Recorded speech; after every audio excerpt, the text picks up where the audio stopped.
college and we started a band. It's what happened.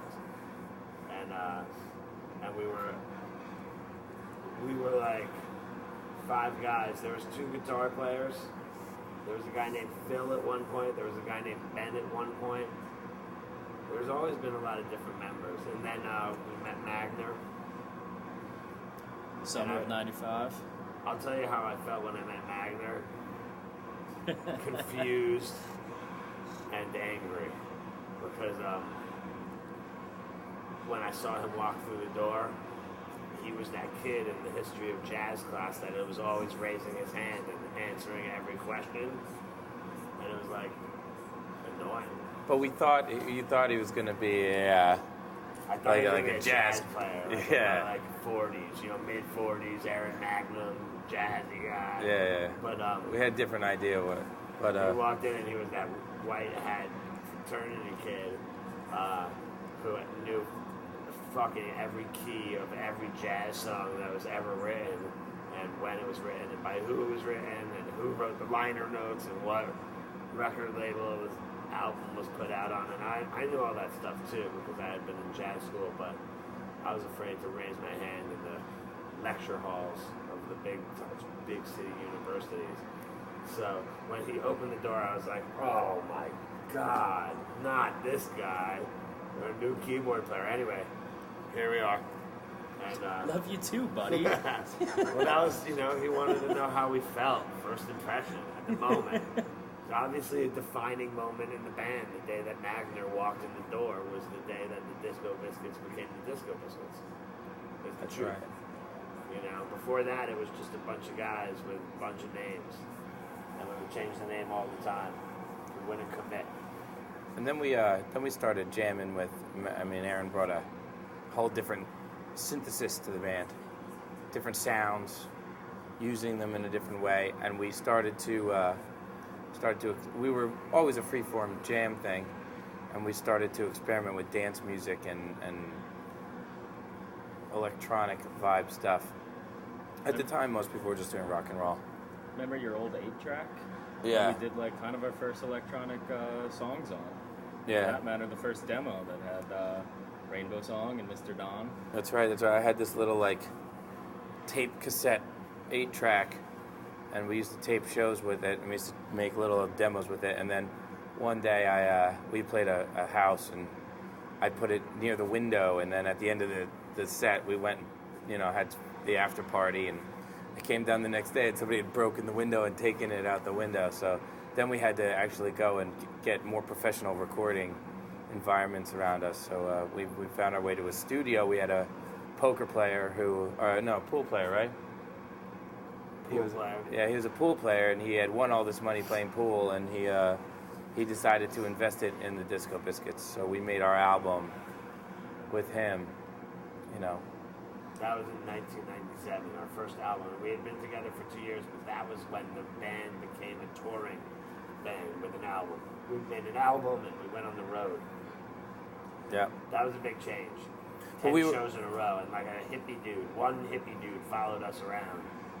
Yeah. For 10 shows, and we were like, all right, we got it. This is us. Disco Biscuits, 10-show tour. One hippie dude doing the whole thing.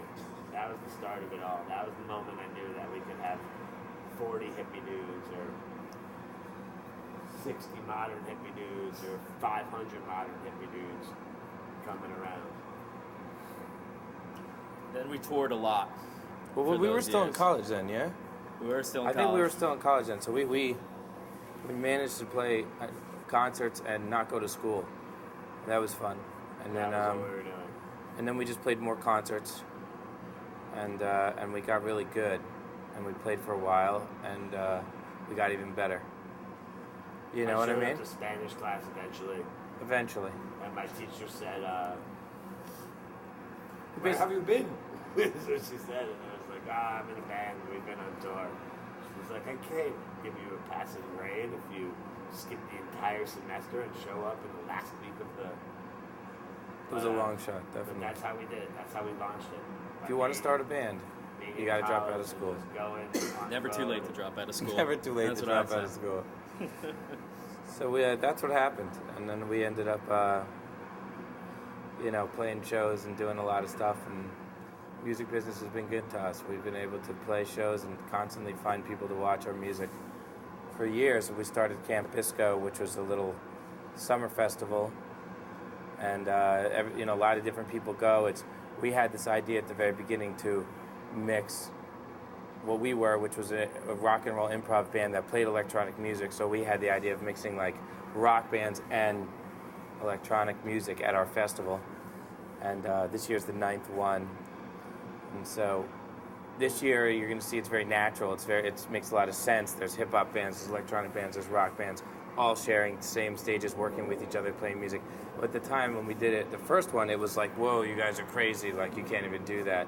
98. So yeah, so that's why we had to do our own festival, because nobody would embrace that concept. At first, it was the festivals would stop at like midnight and the raves would start at midnight. So there was like, the festival was 2 p.m. until midnight and the rave was midnight until 2 p.m. All we did was we put them together.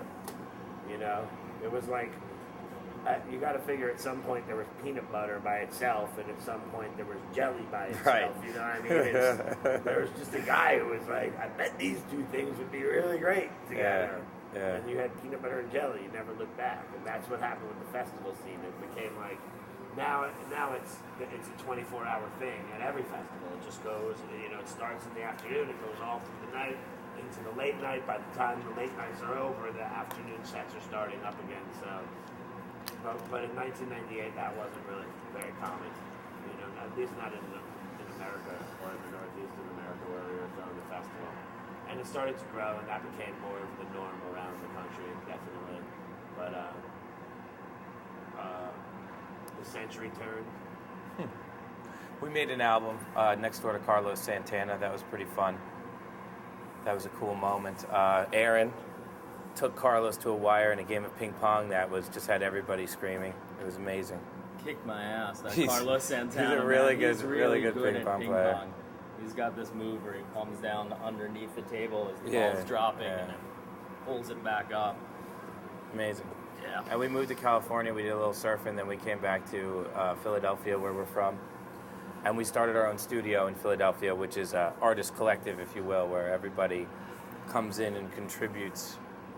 And so there's a bunch of studios inside of the studio, and everybody comes in and hangs out and makes music together. It's very cool. Our new album, Planet Anthem, was made with almost like 15 or 20 different Philadelphia artists helping us put down the different parts. Guys from England, guys from... The last 4 years of our oral bio is the telling of the new album, because that's how long we put into it. In the studio clubhouse type of a vibe, that we have going on down in Philadelphia.